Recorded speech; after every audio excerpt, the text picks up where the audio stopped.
Well, that's going to do it for the 2018-2019 sketchbook. There's a few small open spots left on a couple pages, but I've been staring at this book for almost 2 years, and I'm ready for something new. I need a change, something to fire up my motivation and excitement.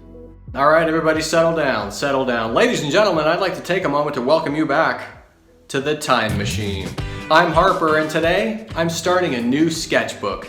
Yes, that's right, one of the artist's all-time favorite things to do.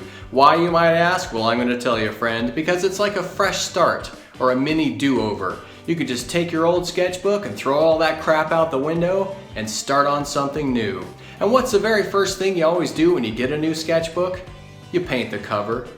Well, first, this time I gotta go buy a new book.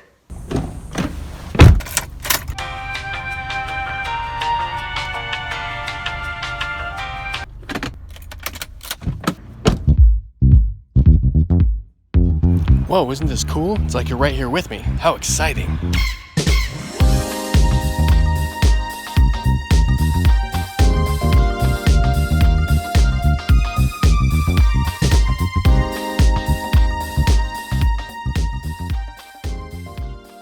All right, let's see what we got here.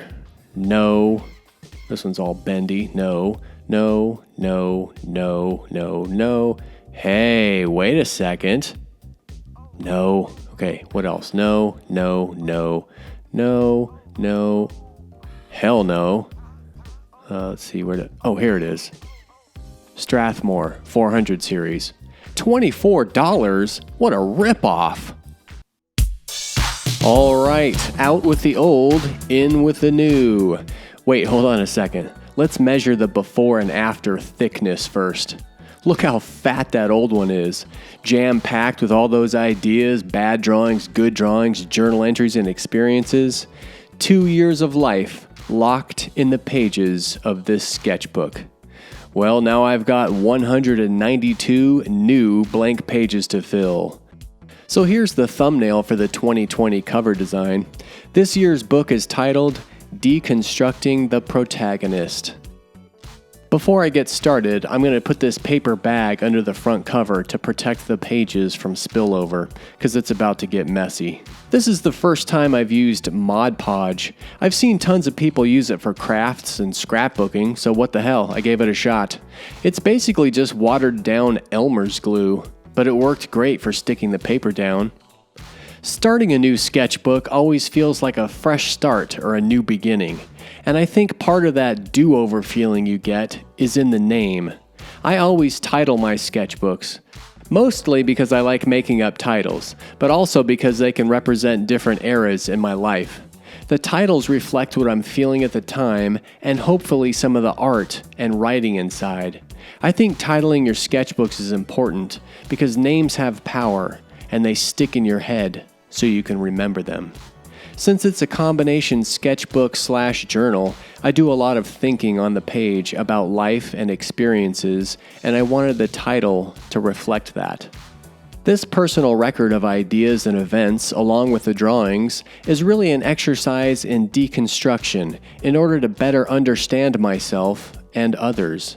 Sure, there's also a bunch of fart jokes, crazy rants, and stupid drawings, but it's still the most accurate and complete record of my life. I glued the paper pieces to the cover because I wanted the background to have some texture. You can't see it that well in the video, but there's an uneven tactile surface that gives the final image a rough and broken look. After getting all the paper glued down, I brushed on a light coat of gesso to build up the texture even more, and then added a coat of unbleached titanium white with a beat-up house painting brush.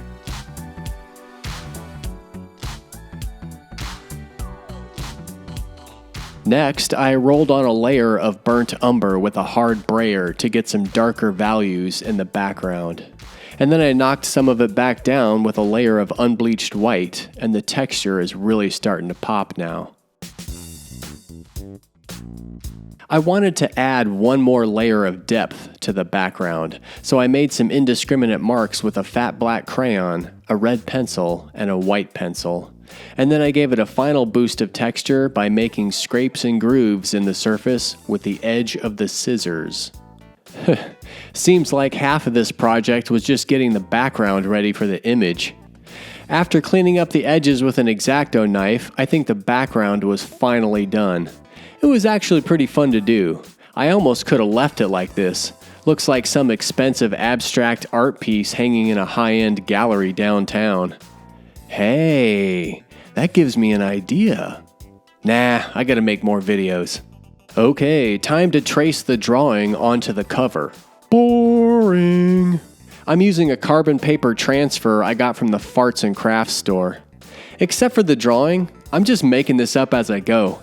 I have no idea how this is going to come out.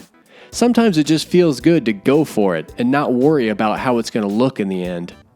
I inked the whole thing with a dip pen and speedball ink because I wanted to keep that crunchy, dirty line look that I started with the textured background.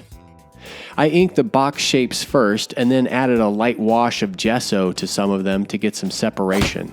And then I traced the rest of the image and inked it. Next, I added some red and yellow with colored pencils for more depth to the image. And then I painted in some of the lettering with gesso, followed up by more of the unbleached white to start punching up the contrast. Having good contrast in an image is something I constantly struggle with. It's either too dark or too light, or even worse, turns to mud. Next, I scratched up the surface with a razor blade for even more texture. What? Dude, you're out of control. And then it's back to the gesso to start bumping up the light values. The drawing on this cover is meant to be representational, but very simplified, like outsider, primitive, or brute art. Almost just icons of the eyes, nose, and mouth. Sure, the hands got a little too refined, but yeah, I just couldn't help it. Alright, how about a little splatter with a crappy brush and some black watercolor, and then dip it in ink to drop in some desperately needed darker values. This step really helped the contrast overall.